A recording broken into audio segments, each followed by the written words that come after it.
Akbar, yang mana klien kami yang telah menjadi tersangka. Dari keterangan-keterangan klien kami ini bahwa usaha-usaha kegiatan yang sebagaimana yang dilaporkan, didakwakan atau disangkakan oleh penyidik kepolisian Polda ini mereka lakukan secara perorangan. Namun ingat, usaha ini mereka lakukan dengan adanya banyak backingan ya, perlu digarisbawahi. Ada oknum perwira Polres Kota Sorong yang diduga ikut membackingi dan menerima setoran-setoran daripada pelaku-pelaku usaha ini. Ada oknum perwira Polres Resort Kabupaten Sorong ya, juga yang sama yang ikut serta menerima setoran-setoran atau boleh dikata patut diduga ikut membiayai usaha ini. Ya. Lalu kemudian ada oknum juga Polda Papua Barat Daya. Dari hasil-hasil pemeriksaan kami mendapatkan fakta-fakta seperti itu. Ini juga ikut serta menerima atau memodali bahwa adanya kegiatan-kegiatan ini, ya. Ini penegakan hukum harus tegas, ya, tegas. Artinya apa? Kalau memang Akbar ini terbukti bersalah atau tersangka, mereka punya bukti yang kuat dengan ada fakta-fakta ini, kenapa mereka ini seolah-olah kabal, membiayai, ikut serta dalam mafia ilegal oil ini, lalu kemudian mungkin karena ada persaingan usaha yang tidak sehat, lalu sengaja dikorbankan, lalu orang seperti Akbar ini dikorbankan, ya. Ini mafia oil ini mafia BBM ini sudah menjadi program atau tindak tegas dari para presiden Mabes, ya. Kami harap dengan ada momentum ini harus tegas, ya.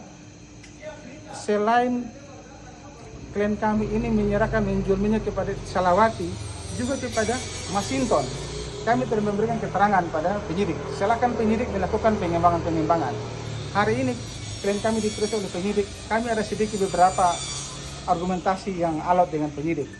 Namun syukur penyidik bersifatnya juga kooperatif, akomodatif, dan telah menerima apa keterangan-keterangan saksi. Oknum-oknum yang kami sampaikan tadi telah kami catatkan dalam BAP saksi. Jadi silakan penyidik, jaksa, silakan ikut perhatikan BAP dan silakan melakukan pengembangan terhadap oknum-oknum yang telah disebutkan dalam BAP. Termasuk Propam Polda Papua Barat. Termasuk program Papua Barat Daya, ya. Terus TNI juga ada yang terlibat, oknum TNI perwira. TNI sampai saat ini kami belum mendapatkan keterangan daripada saksi yang kami dampingi ataupun tersangka yang telah kami dampingi. Sampai saat ini belum ada fakta itu. Tapi Ya? yang jelas yang sudah terlibat ini secara jelas dan dituangkan dalam BAP. Dalam adalah, BAP. Perwira Polresta Sorong Kota, Perwira Polres Aimas ya. Mas, dan perwira Polda. Ya, gitu ya. Kalau untuk setoran bulanan itu sebagai apa? Setoran bulanan itu ya itulah yang ikut mengamankan kegiatan-kegiatan ini, ya. Tidak mungkin seorang sopir atau ya yang kalau mau tinggi, masa itu berdiri sendiri, ya pasti ada penguasa yang begitu gagah yang ikut melindungi masalah ini. Tadi Gitu ya? juga soal Saya ikut setoran. wartawan ikut mengawal persoalan ini. Tadi soal setoran bulanan bang. Soal setoran bulanan sudah disampaikan bukti-bukti untuk terkait. Semua dengan telah setoran. kami serahkan bukti-bukti, ya. Maaf, semua telah saksi kami telah menerangkan kepada penyidik, ya. Setiap bulan berapa? Setiap bulan variasi ya.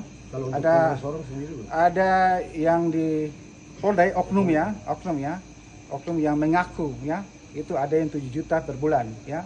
Ada yang kisaran 10 sampai 20 juta per bulan. Seperti itu ya. Polres kan? Oke. Ya sama halnya seperti itu. Oke. kisarannya dari 7 sampai 20 lah ya. Ya, oke. Tapi tadi saya dengar mau dilaporkan ke Propam Mabes Polri. Ya, otomatis kami lihat kalau penegakan hukum ini tidak tegas dan kesan mengobankan klien kami harus kami lindungi. Kami akan berupaya ini bahwa hukum harus tegakkan. Ya, kami minta media juga ikut mengawal. Sampai kepada Mabes Polri atau Komisi 3 pun kami akan sampai ke sana. Begitu. Ya, Bang, foto dulu kan. Foto sambil pegang BAP. Abang, ambil pegang kertas.